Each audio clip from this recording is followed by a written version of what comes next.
Internet কানেক্টিভিটিতে নতুন এক বিপ্লব ঘটাচ্ছে স্পেসএক্সের স্টারলিংক। এটি প্রচলিত স্যাটেলাইট ইন্টারনেটের তুলনায় একেবারেই ভিন্ন এবং অনেক বেশি কার্যকরী। সারা পৃথিবীতে নিরবচ্ছিন্ন ইন্টারনেট সেবা প্রদানের জন্য স্পেসএক্স এখন পর্যন্ত 8,000 স্যাটেলাইট পাঠিয়েছে। ভবিষ্যতে তারা 40,000 পর্যন্ত স্যাটেলাইট স্পেসে পাঠাবে।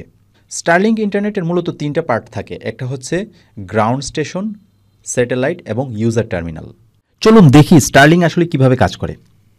যখন আপনি ইন্টারনেটে ব্রাউজিং করেন, সাপোজ ইউটিউবে ভিডিওতে ক্লিক করেন, তখন ইউজার টার্মিনাল থেকে স্যাটেলাইটে একটি রিকোয়েস্ট পাঠায়। স্যাটেলাইট এই সিগন্যাল রিকোয়েস্ট গ্রহণ করে তার নিকটবর্তী গ্রাউন্ড স্টেশনে প্রেরণ করে।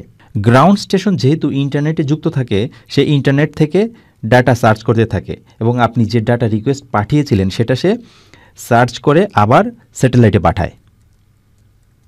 স্যাটেলাইটে এখন ডাটা আছে যা সে ইউজার টার্মিনালে পাঠায়। ইউজার টার্মিনাল এই ডাটা রাউটারের মাধ্যমে কম্পিউটার, মোবাইল বা অন্য কোনো ডিভাইসে পাঠায় যা আপনি ইন্টারনেটে কানেক্ট করেছেন।